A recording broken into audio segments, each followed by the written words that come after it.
Testing 1, 2, 3. Testing 1, 2, 3.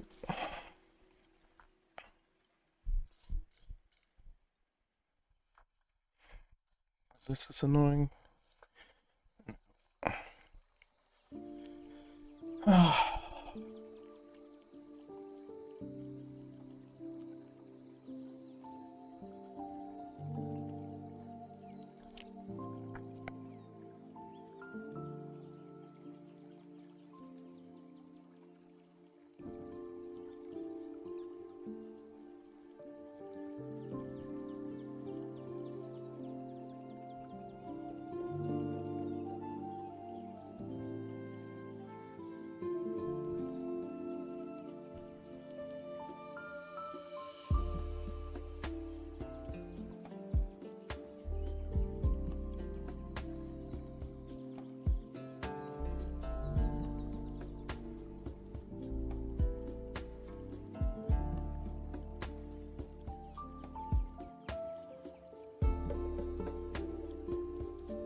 No, my keyboard doesn't show it.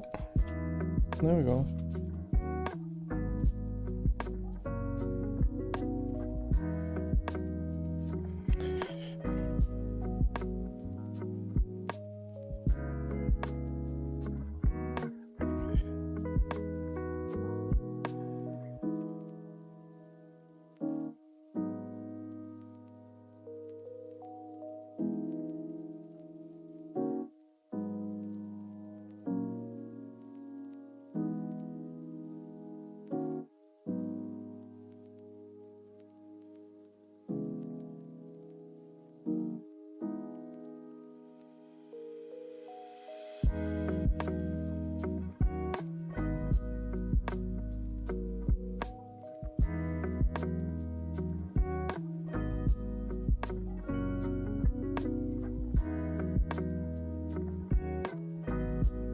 Oh.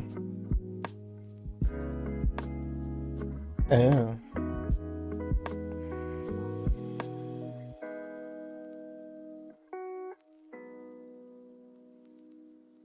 It's horrible.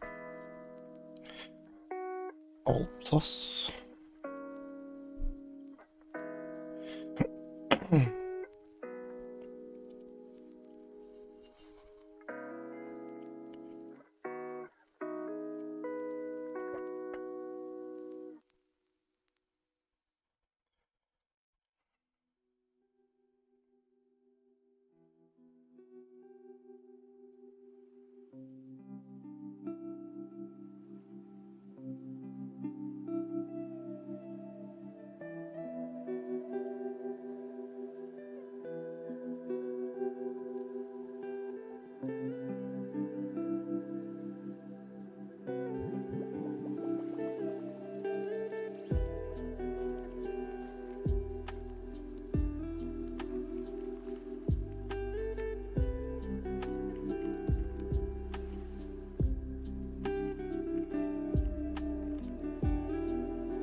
Line 11 of index.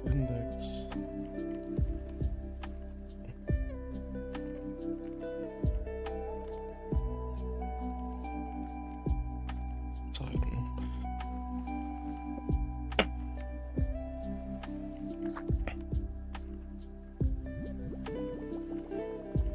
Oh, fuck. What was it we highlighted? Title. Okay.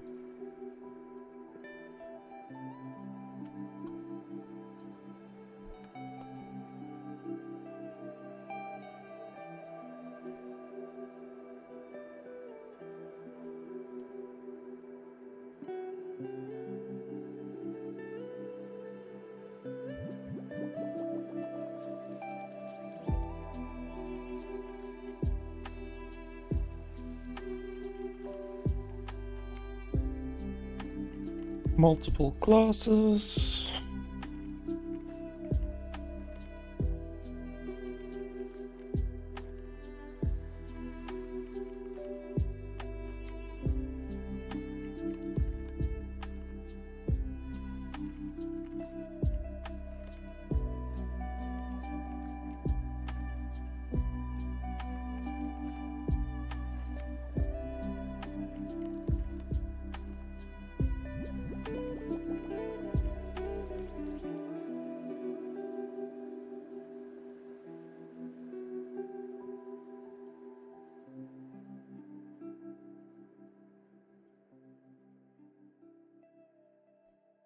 Wow, okay.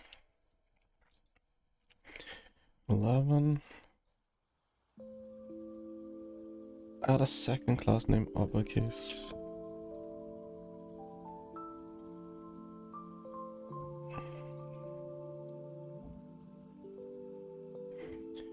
Style sheets.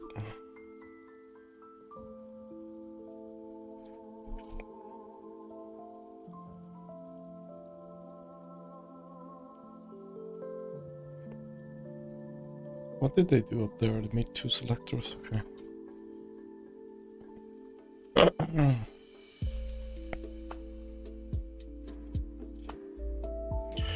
So basically,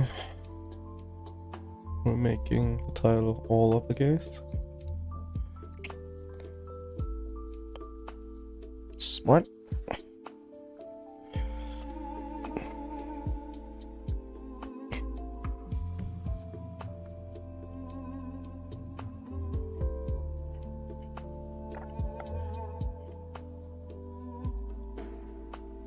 Like the single element, what's easiest to give its own style.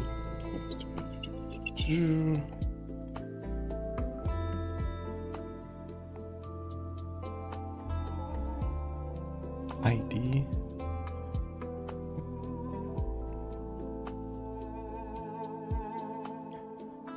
Okay, IDs can only have single values and can only be used once per page. Oh, really?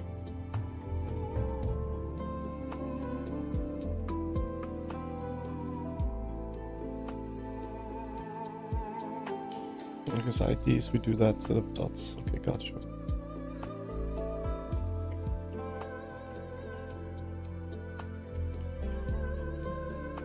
Okay, on the line 11, this line here. add an ID with the value. Do we add? We just add. It says we don't remove. So let's just try that. ID space run. Navigate to the style CSS. Add a rule set using the ID selector to this. Okay, and we did that by doing this, I think. And then we still use the selector. And then we give it the font family. So what are we targeting? Title still, but with a new font. So it's gonna be... It doesn't look cursive, does it?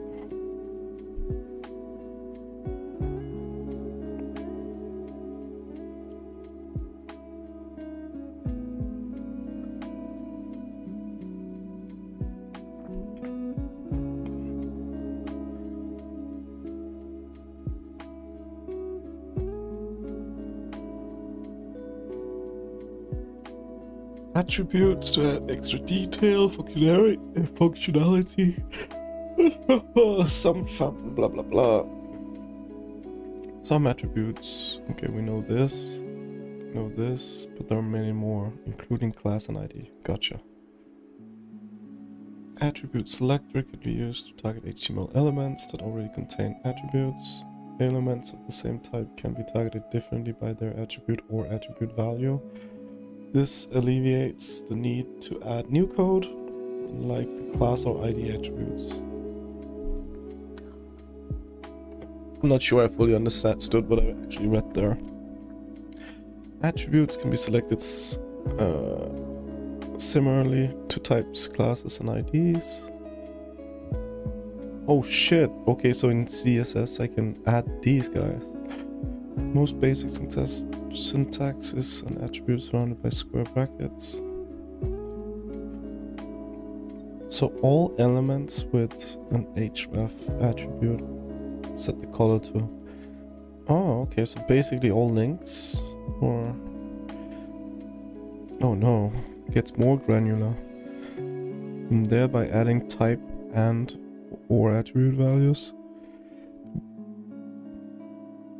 One way is by using... fuck me. In short, this code selects an element where the attribute contains any instance of the specific value. Okay. For example, here we have two images in a source link.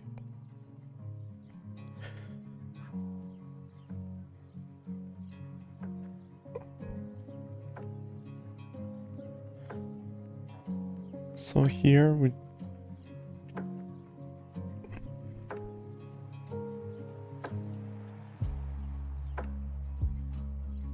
How do we do that?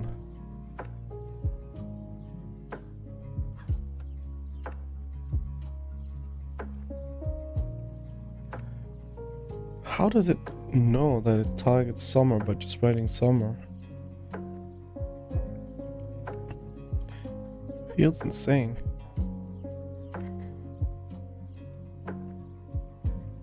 Attribute of source that contains the string winter and sets the height. Yeah. Notice how no new HTML markup like a class or ID needed to be added, and we were still able to modify that. Okay, let's try it. Let's see it in action.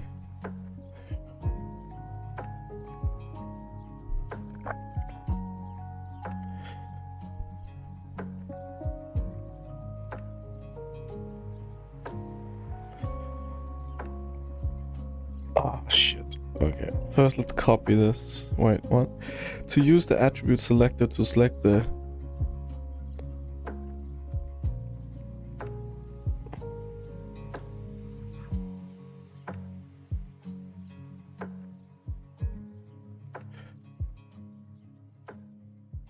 Okay, it tells us to add this following code. Let's start by adding it and then notice how only the learn more link in the Florence, Italy paragraph changed to green, to light green.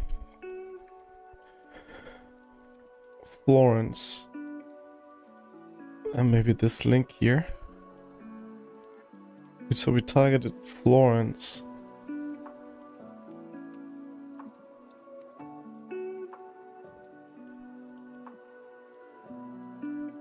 So that turned to green. It blows my mind. How does it actually understand that it's...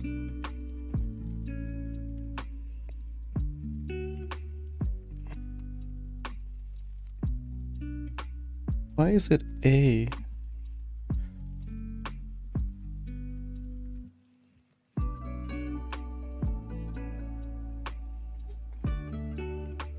So I guess it's just like we have to look at the actual code, right? And then we're looking into Florence, Italy. This is the body. Publication, the world, blah blah blah. Florence, Italy. And so, okay. So we're looking after the A. With an href has Florence in it. And then, okay, I think I get it now. I think I get it.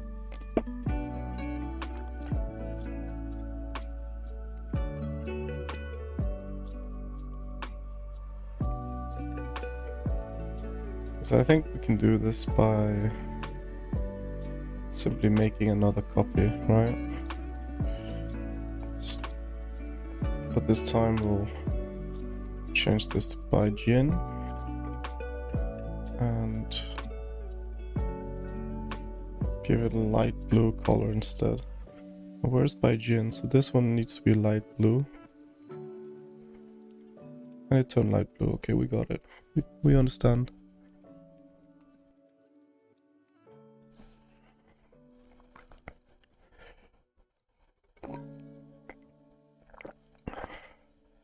We're making another one, it seems. Soul. And light pink. Soul Korea. Is that light pink? Okay, I guess it is. Pseudo class Onus.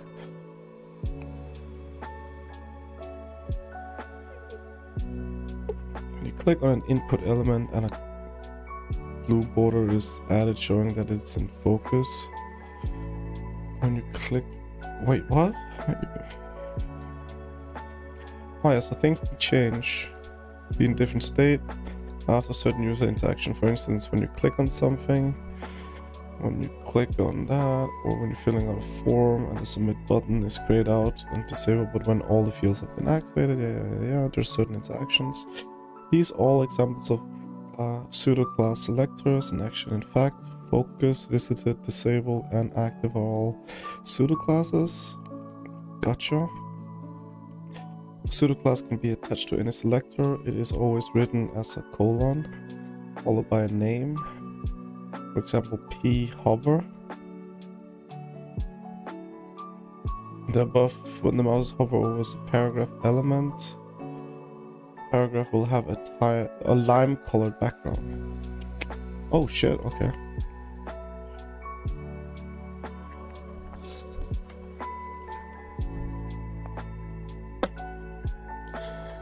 Add a rule set to the end of style CSS style sheet. I should just say style sheet. That selects the A element on the page. So we don't have that, right? Wait.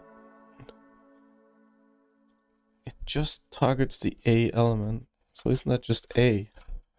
No, not big A, just normal A.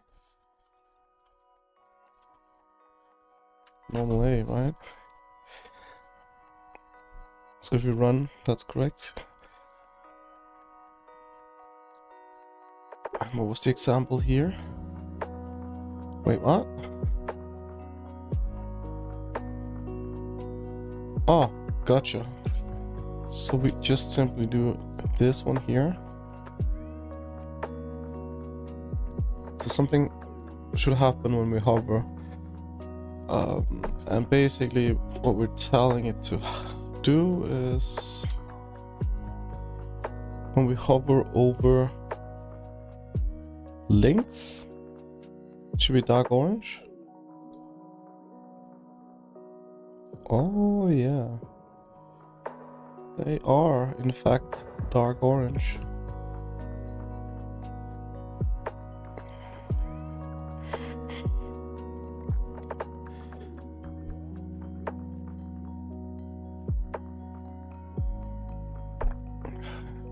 Style sheet can select HTML elements by their type, class, IDs, and CSS classes. Oh, wait.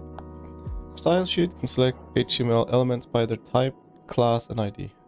Style sheet classes and IDs have different purposes, which can affect which one you use to style the HTML element.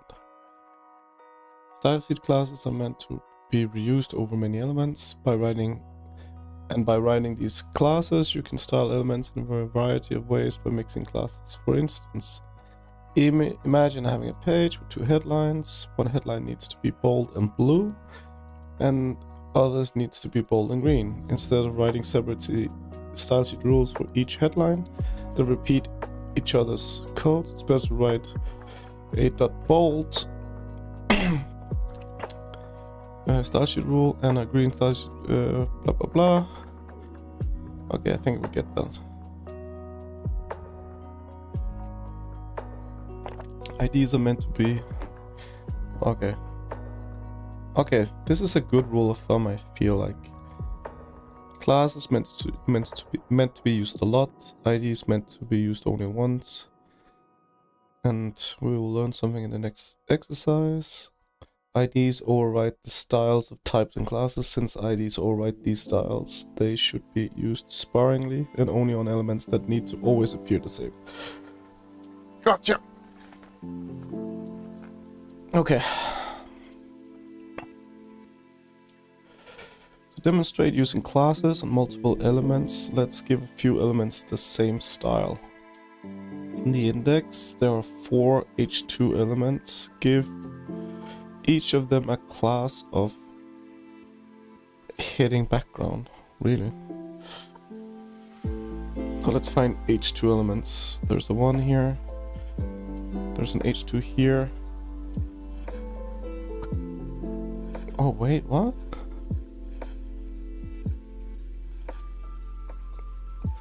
There are 4 elements. Give each of them a class of heading background. Okay, background. It didn't say to add, so I'm guessing I'm just overriding destination. That was 2. There was 3.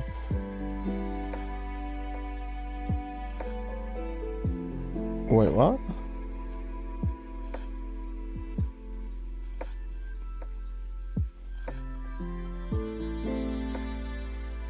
There's another H2 down here that does not have... Okay, so now we gave them all heading background. Gotcha. So now style them. Oh wait, what? Let's give a unique style to a single element using ID on line 13. Let's find the 13. Wait, what?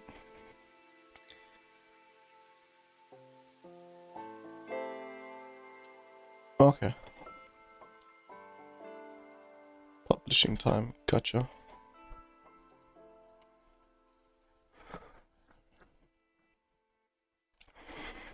Gotcha.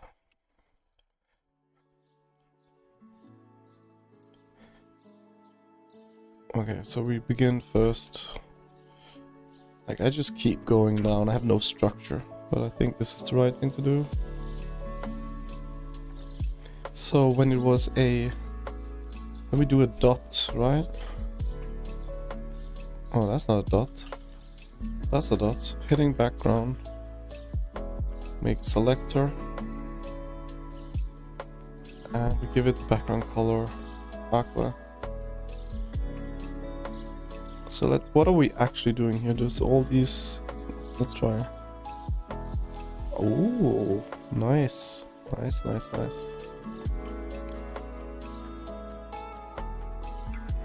Okay, be right back. Be right back, guys.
Okay, let's drink some.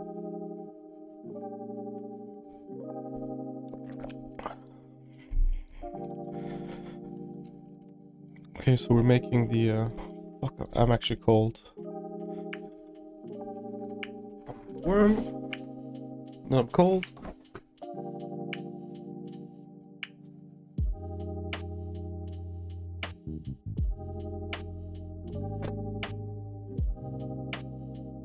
Let's try again. So we made a heading background. And what we're doing now is we want to do something about the publishing time element. We're selecting it now. Where's the publishing time? So it's this one here. I want to give it the color gray. Wait, what? Oh, it was an ID. It was an ID, yeah. So actually we had to do this. There we go. CSS is great.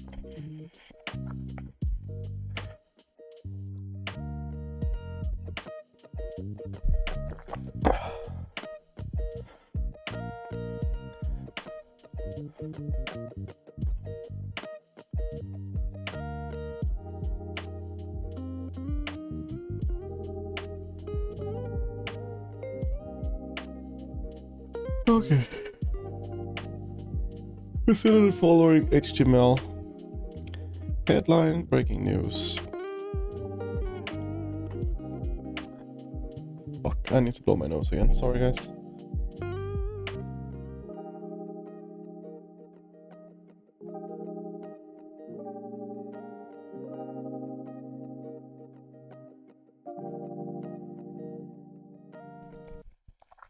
Let's see. Okay, we are looking at this. So basically here has a class of headline, but we're also telling it to be the color red. We're also telling the headline to be Firebrick. So I feel like class triumphs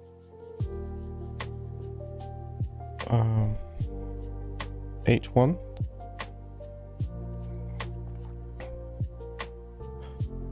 As the class selector is more specific. Gotcha. Okay. So compare type, class, and ID specific. Is that a word? To compare type, class, and ID specificity. Specificity? Being specific? Specificity?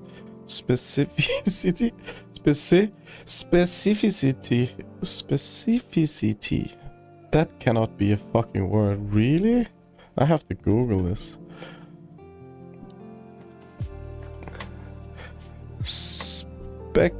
Oh, wait. Okay, so you pronounce it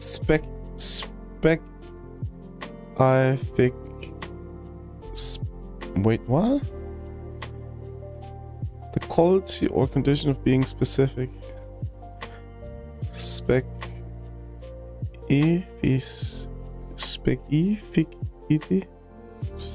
No way. Is there an actual specificity? Specificity. Specificity. Specificity. Okay, to compare type, class, and ID. Specificity.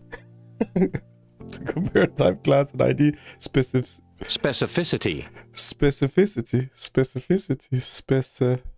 Specificity. Specificity. Specificity. ID specificity. Specificity. ID specificity. Specificity. Specificity. ID specificity. Specificity. Specificity. To compare type, class, and ID specificity, let's add a class and ID to an existing element. On line 12,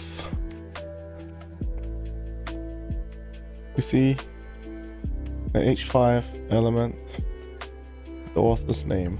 Give the element a class of author class. Okay, let's try and do that. So the class is author class, but we're also giving it the ID, which is the author ID. Okay, we've done that so far. The element now has 3 ways of selecting it. Yeah. H5, class, and ID. Gotcha. Okay, so we actually add all of this. Add the 3 following rule set to the bottom of the style sheet. We can do that.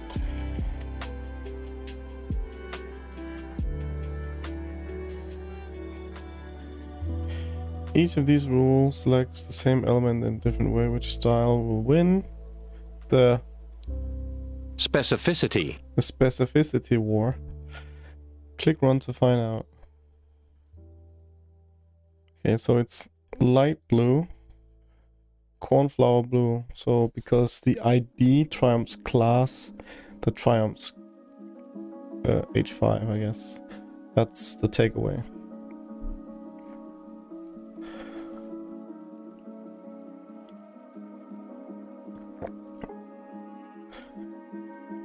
When writing style sheet rules, it's possible to require HTML elements to have 2 or more style sheet selectors at the same time. To require, this is done by combining multiple selectors, which we will refer to as chaining. Okay, for instance, if there was a special class for H1 elements, the style sheet, the CSS would look like below. The code above would select only the elements with the class special. If a P element also had a class of special, the rule in the example would not style the paragraph. Gotcha. Okay, that makes actually sense. But isn't that better than just making ID? Because I'm guessing this is just a class, right? Yeah, that is a class. So why make IDs? Okay, whatever. Maybe we'll find out the answer to that.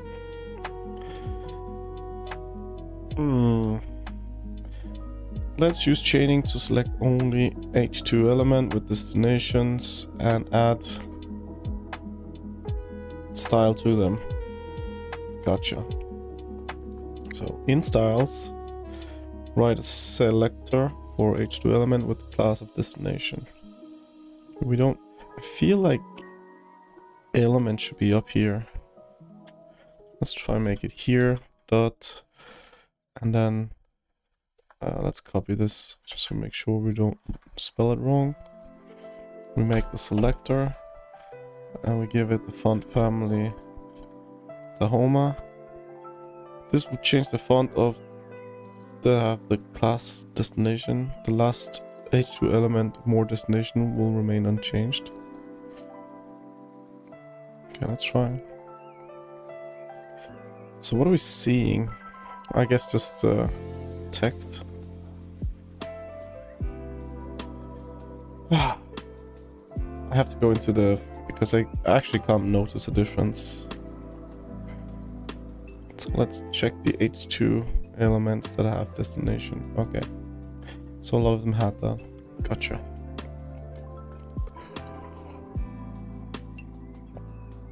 Descendant combinator. In addition to chaining, you also CSS also supports selecting elements that are nested within other HTML elements, also known as descendants. For instance, consider the following HTML. We have a list, the class of main list, the nested. Oh, yeah, those nested elements, list elements, are descendant of. Yes, get it, I get it. And can be selected with the descendant combinator, like so. Fuck me. Oh my god, this is starting to get complicated. So basically we go in and find whatever is in the class. Holy fuck.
Girlfriend just came home, be right back.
Okay, let's see.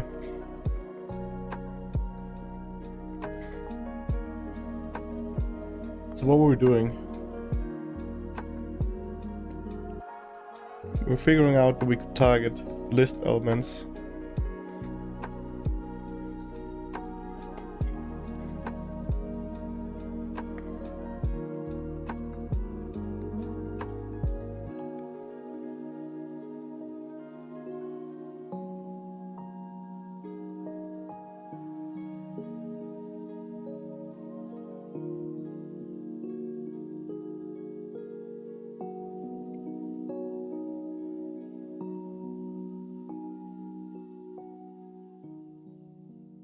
In index, each destination has paragraph. Blah, blah, blah, blah.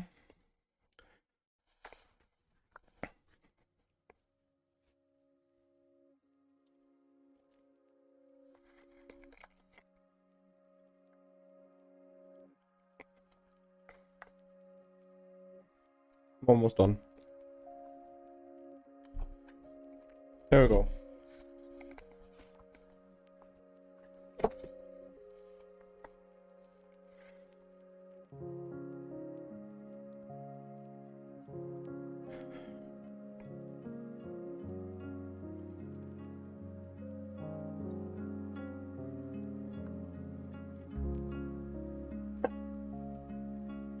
Okay, yeah. Need to sneeze. Hell. I'm sorry, my attention span is so bad today. It's unbelievable.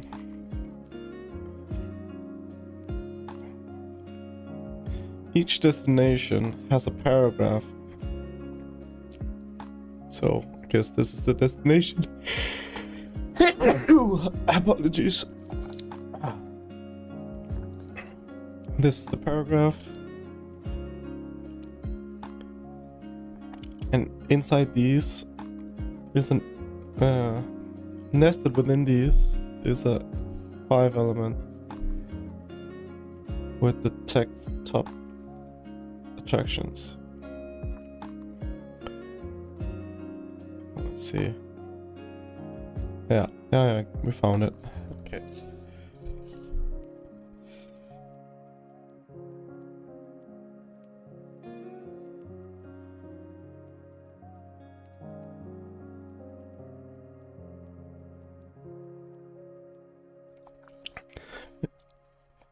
I think I just blew an eardrum. Since they're turned yellow, let's fix that. Oh, okay, yeah. So we want to change that, yeah. Navigate to style CSS. Add a rule set that uses the descendant combinator to target only with the class description.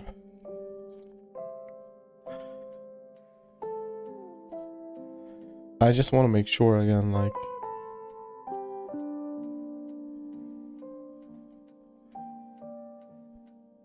I don't get them.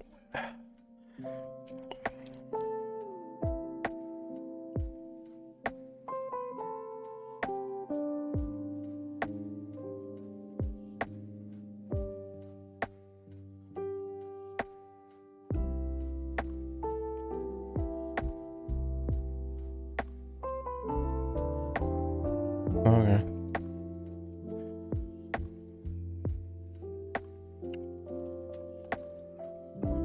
So h5 dot description.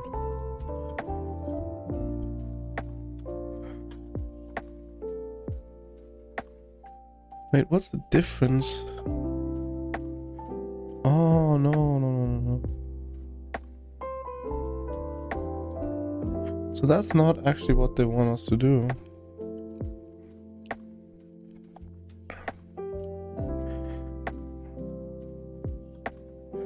So it's like that.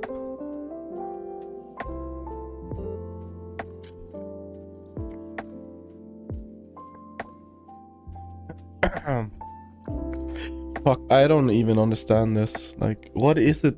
Like, we get all this information. This has a class main list. This up here.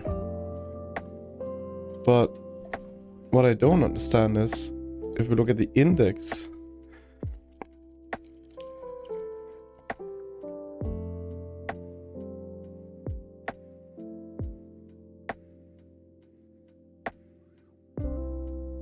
wait, so the H5 element is nested under the class description. Let's look at this again. So actually we should say description then H5. Is that actually what they want us to do? So if we do, and what was it? Dot I need to copy it just to make sure I spell it right.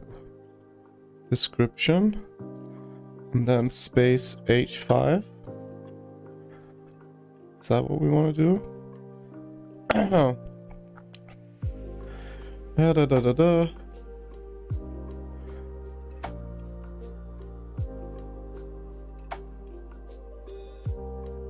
We actually got it right. And we want this to actually be blue or purple, blue island. We did that. That's insane.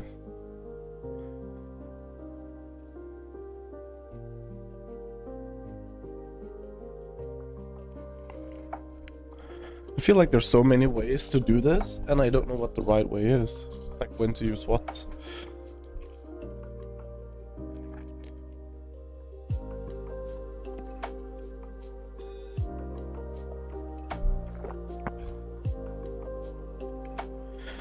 Adding more than one tag class.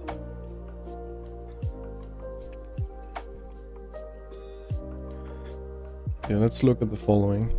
P, color blue, main, and then the paragraph in the main, color red. Both of these rules define what a P element should look like, since the main P has a class and P type as its selector. Only the P element inside of the main element will appear red. Okay.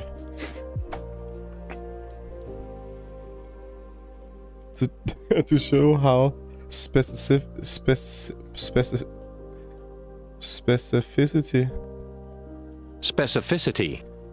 to show how specificity increases the additional selectors, let's create another rule set with the descendant combinator and then compare it to a rule set without. Oh, fuck, okay. In the CSS, write a rule set using the descendant combinator to select a we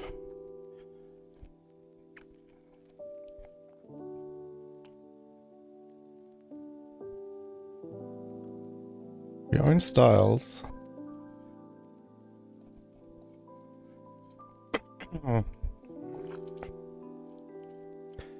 So we want to select this one nested in this thing here.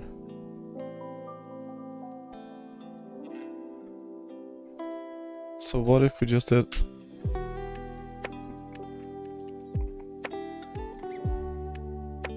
no, so actually this has to be a list.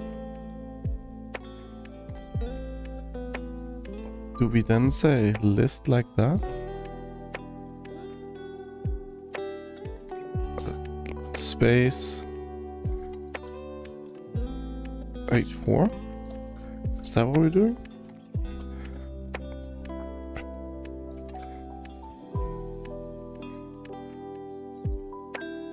That's actually what we do. And where did I do it?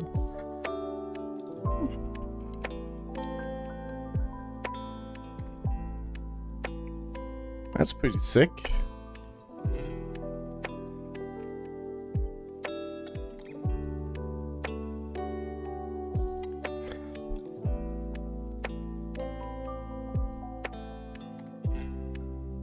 Okay. Now create a rule set targeting elements with just the H4 type. Okay. So I kind of like this to be up here though. Let's run it. Dodger blue. So what is actually Dodger blue?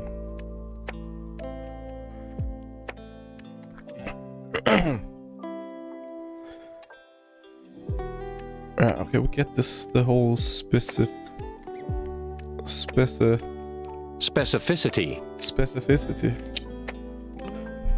Let's move on.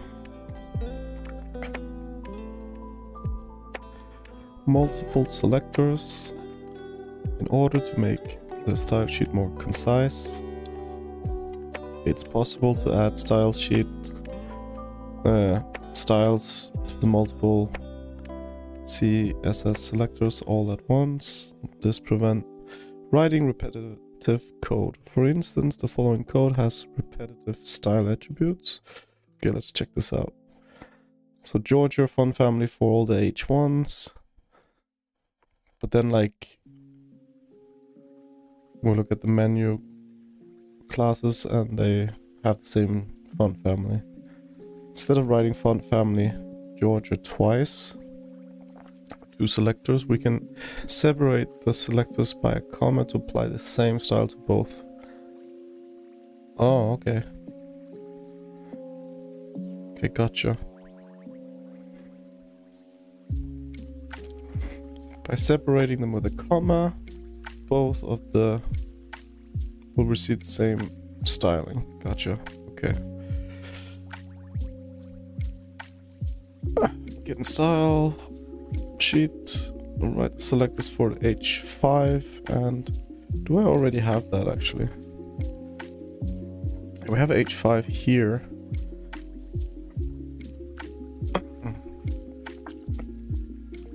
We also have the list element. We have this one, but that's more specific.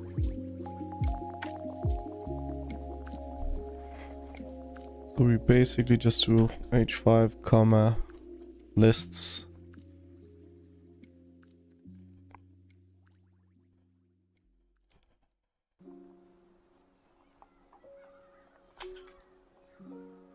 So we give these the same family. So the lists are these. Let's see what happens. Why are they all yellow now? Oh, I guess that's what we wanted. Looks horrible though.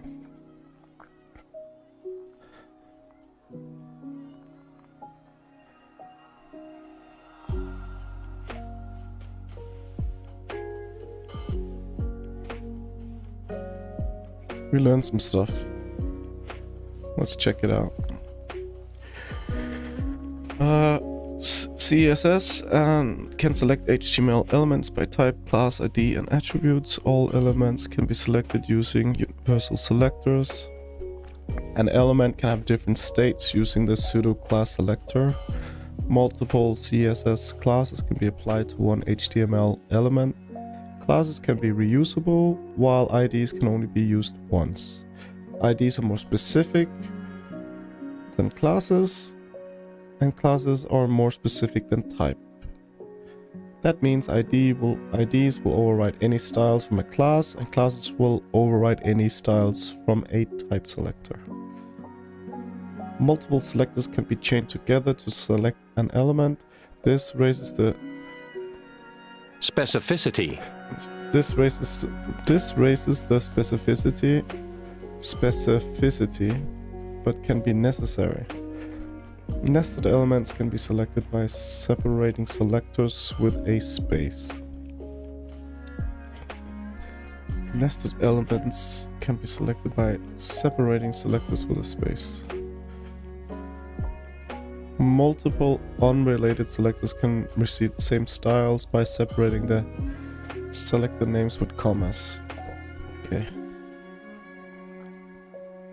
We've learned something today. Oh shit. Time for the test. What is the correct syntax to style multiple unrelated selectors?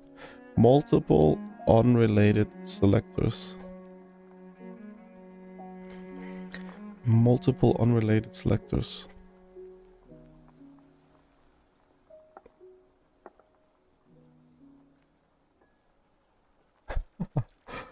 I think it's this one, right? One, then comma, the other. Yeah, we got that one right. So the following code attempts to use inline. Oh fudge, I hate inline. Styling to change the color of a paragraph text, but fails to do so. Why? Ah. Inline styling. I have a feeling like I'm never gonna do that, so I'll probably get this wrong. So, attempts to use the styling inline to change the color, but fails to do so. Okay. Why? Okay, so these are the reasons why. So let's see. It says here the paragraph color should be red.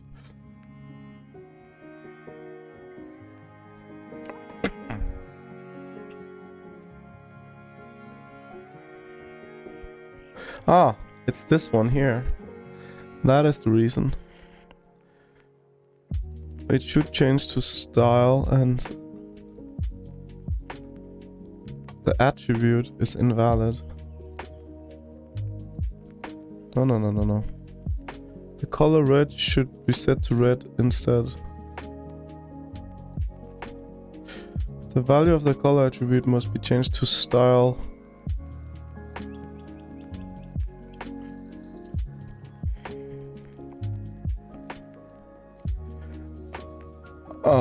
Let's see. Like, I just want to move this. So color evens equals red, and then actually not even this, right?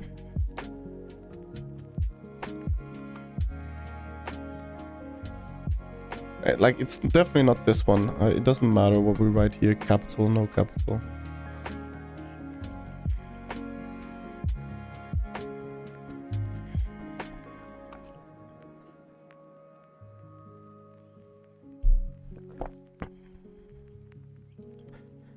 Like, it shouldn't be changed to style. That's not the one. And it's...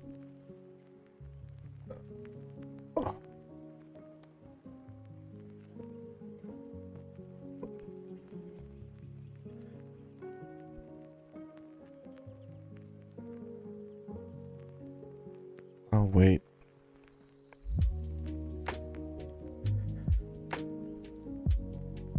I actually don't know this. Like, why am I so stupid? I would just think immediately that the color of the text here would be red. But that has nothing to do with it, right?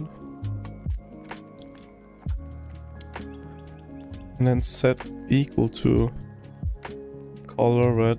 I think it's this one here. Yes. What is the purpose of the HTML link tag when it comes to styling a page? What is the purpose of HTML link tag?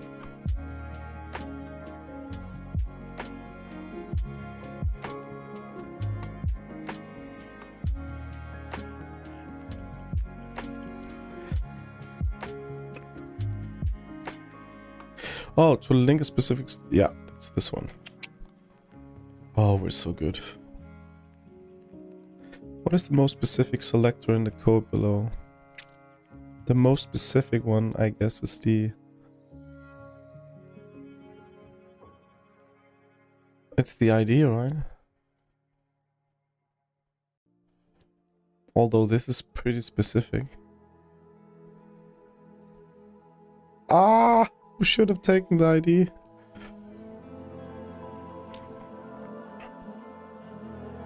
Which of the following best describes the concept of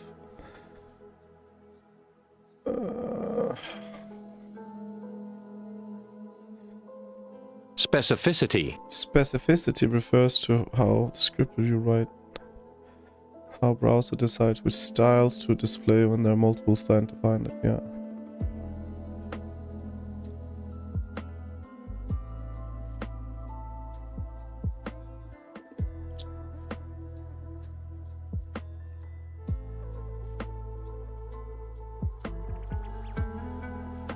This one was pretty easy. Inline styles and the style. What?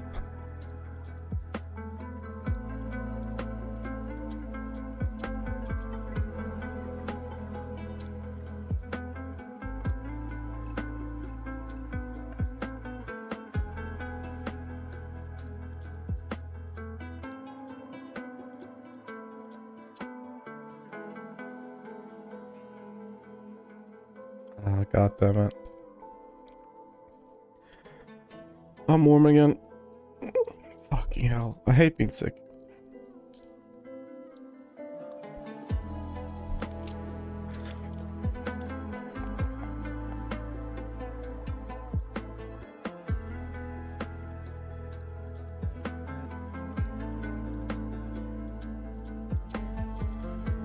What is the correct syntax to select an element inside another element? An element inside another element. Isn't it this one?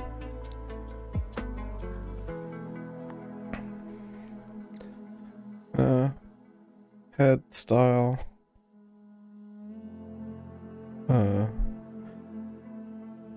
Call.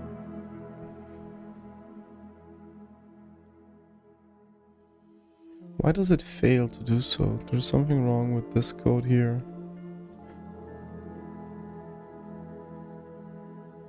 You must use either inline style or the style tag. Oh.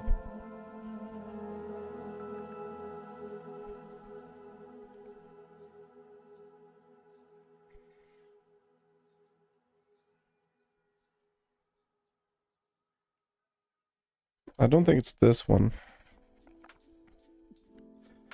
The content of the style tag must be CSS code, not the P will not appear at all.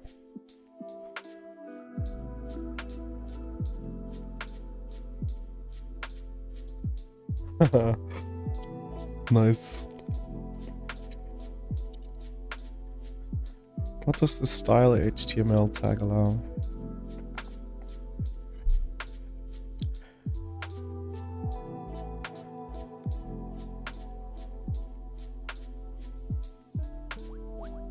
Okay, complete the code below to link a CSS file called main to. Okay.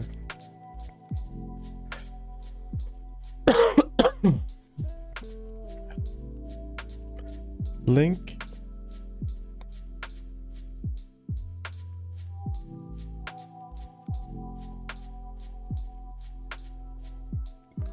We got it. That's pretty good.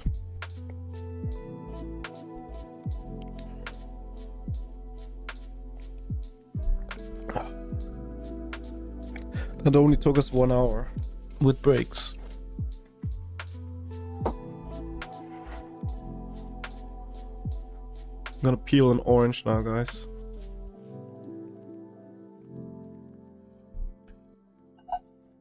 That's possible.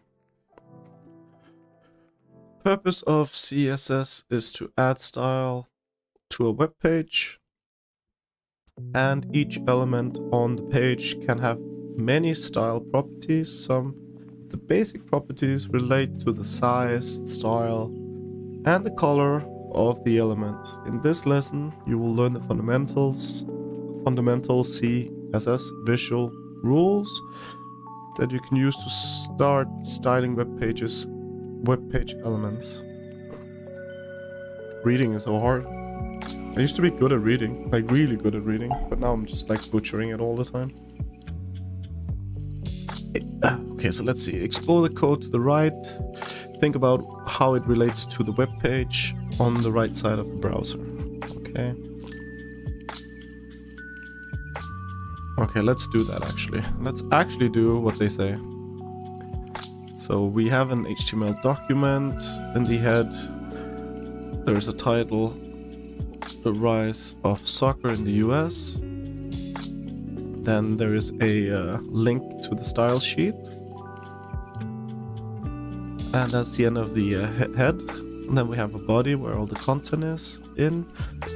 The first div tag has the class content. And so there is a peeling an orange, so I'm a little distracted here. There is it starts out with an image. And it has the class writer image, so I think that's the girl on the top left. And then it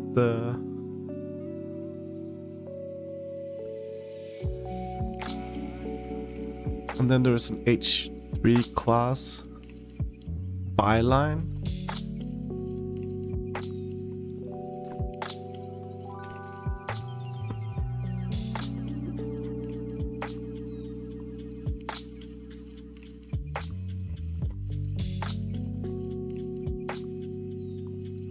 Next thing we have is how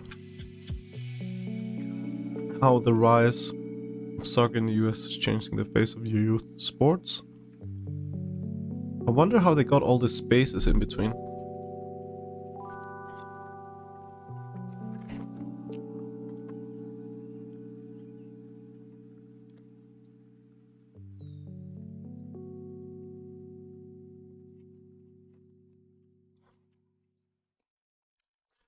Then you got the H2.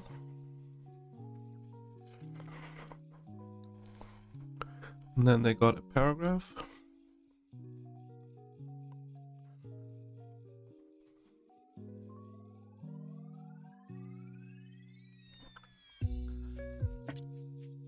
And then they got another paragraph.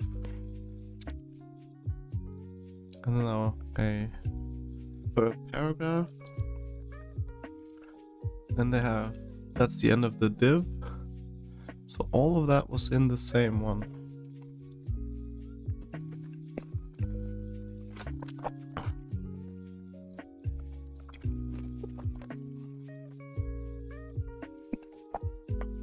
Then they have div called image.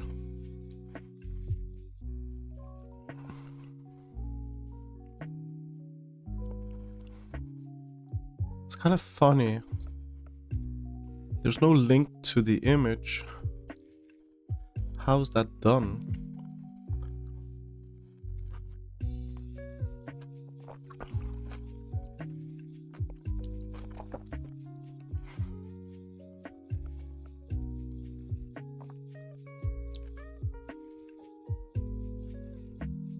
Oh, okay. So they put the image from this. Okay, get it.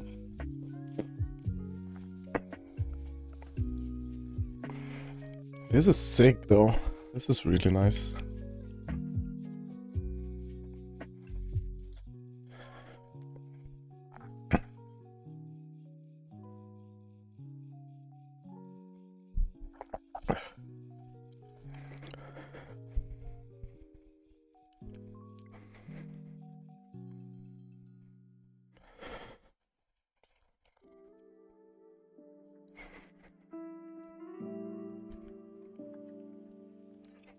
Get all this.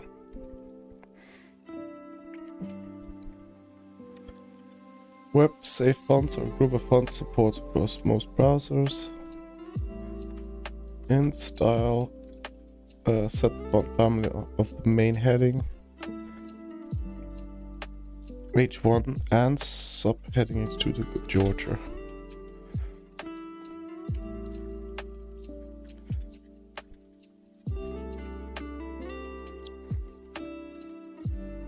So font family to Georgia. Let's copy that, and let's also put it in here and run.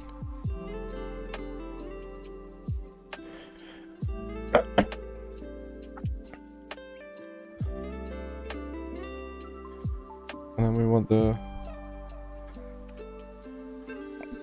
P has to have a font family as well. And why is it that we want this font here to be different? Let's check it out.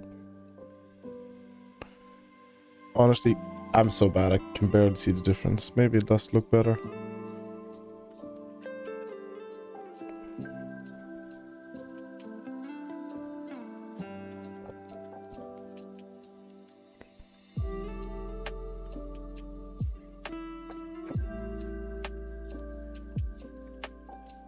P 18, so it's bigger now, or yep. It's pretty easy. Some weight. Okay, that's when it's bold or cursive. Let's go into paragraph and we set it to bold. So the weight is bold now. This should get boldy. And it did. Yeah. Next. Well, let's see. Something about text alignment. Set the text align properties of the main headings so it appears in the center. I'm guessing we just write center here, right? H1. Let's put this in here and then write center. Let's see how it goes. Probably can't see because it's already centered because of the small window. I don't know, but we get that part. Color and background color, foreground and background. Foreground is the color that an element appears in. When a heading is styled with it to appear green, the foreground color of the heading has been styled. Conversely, when a heading is styled so that its background appeared yellow. I don't understand fucking shit about this. What do we do? Take a look at the caption of the image. Caption of the image. Okay. Okay, I get that. Set the background color in the caption selector to white. Let's copy this. Do we have a background color? Let's put it here and then put it to white. I guess that's what they want us to do. Let's check. Ah, we get it now. Okay, now I understand. Background from foreground. In the same rules, let's set the color of the text black. Okay, let's check. Color. Wait, what?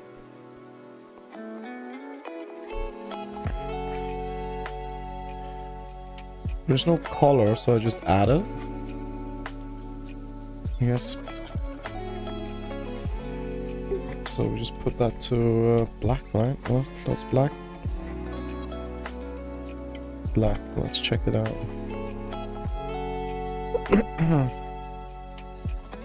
Yep, we did it. Moving on. Opacity.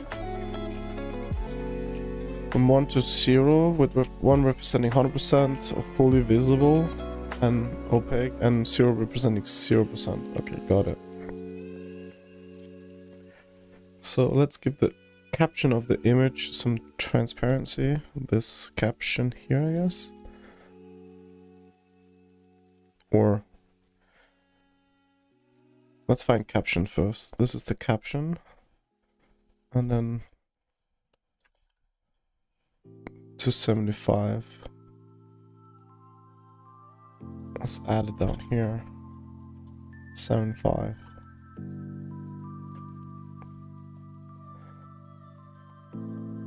It's a little more transparent. Move on.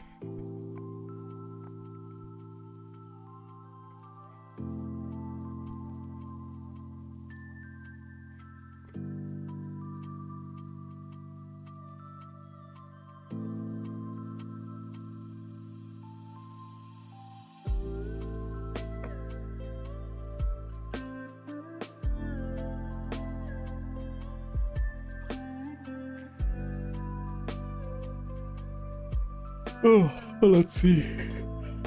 The background image property will set the element's background to display an image.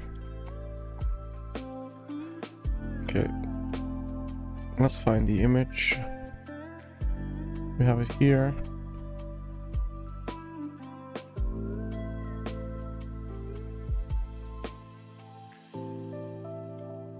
Change the background image.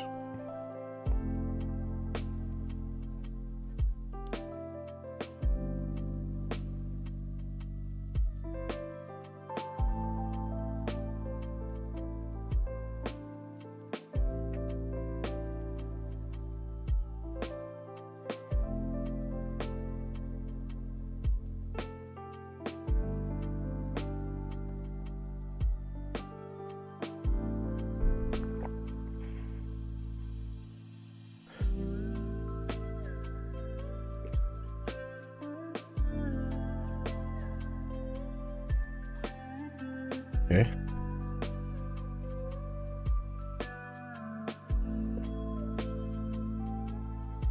One justification for using import is when working with multiple style sheets. For example, if we're using the Bootstrap CSS framework and want to override styles for one specific HTML element, we can use it. Okay.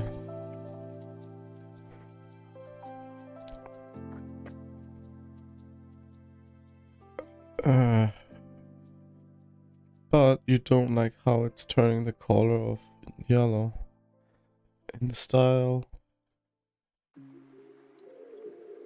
Add an important rule to the H1.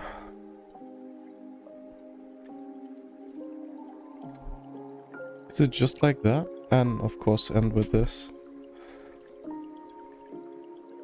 Why is that wrong? Did you add an important rule to the color declaration? I feel like I did. I didn't? Oh. I think that's how we do it.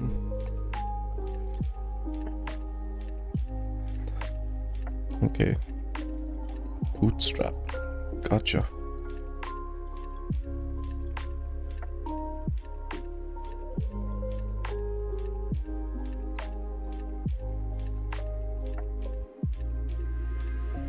If you want to see how to incorporate visual rules in a project, do we want to watch this? I don't know, maybe we do.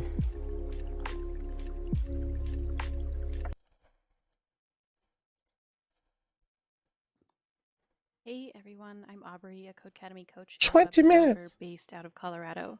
Today we're going to be bare bones, and this is what the page will look like when we're finished.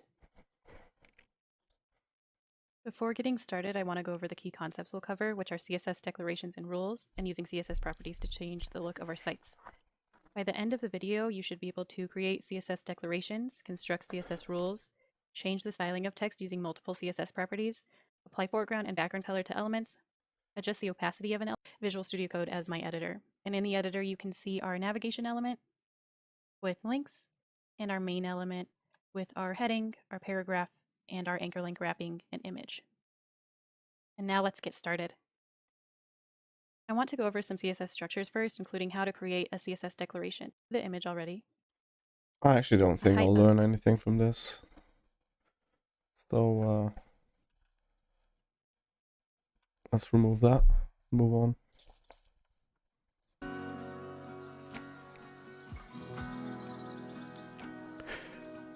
Oh shit, we have a test. How would you make an element invisible on the page? Like this, easy. Which of the following is a correct declaration?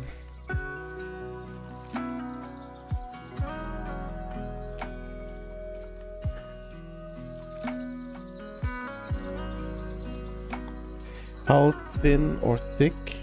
Small and large?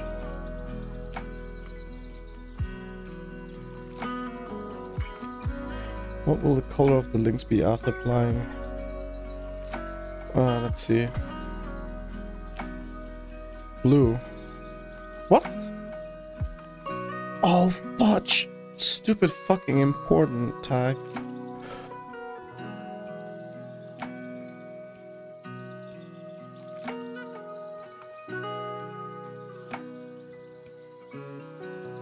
Which of the following will set an element's background to an image?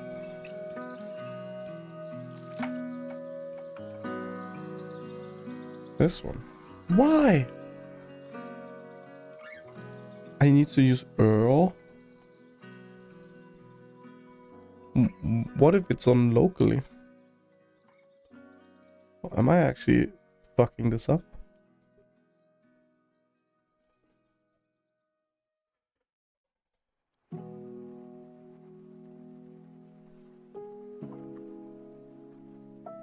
This is fine. Let's retake the quiz. This was just stupid.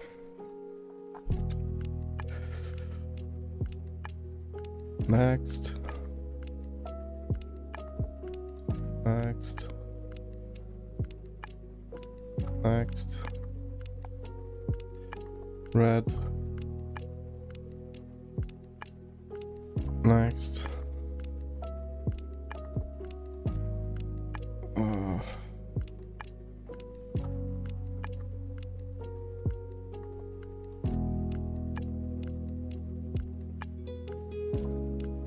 There we go. 100%. Oh no.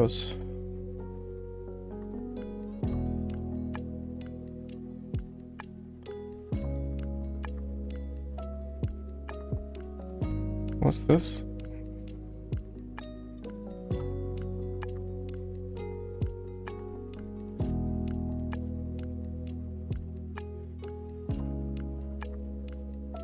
If you get stuck, use an AI-generated hint to get back on track. This is not an exam, so you can refer to other resources to help. Okay.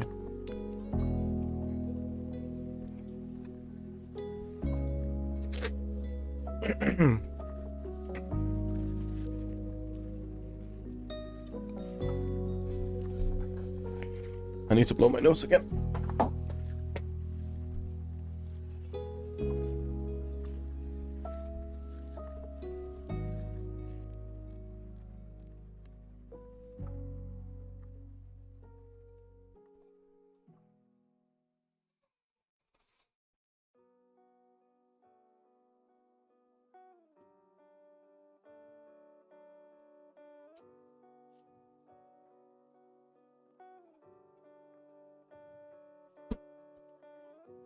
Oh, it's lunchtime, guys. I actually have to stop for today.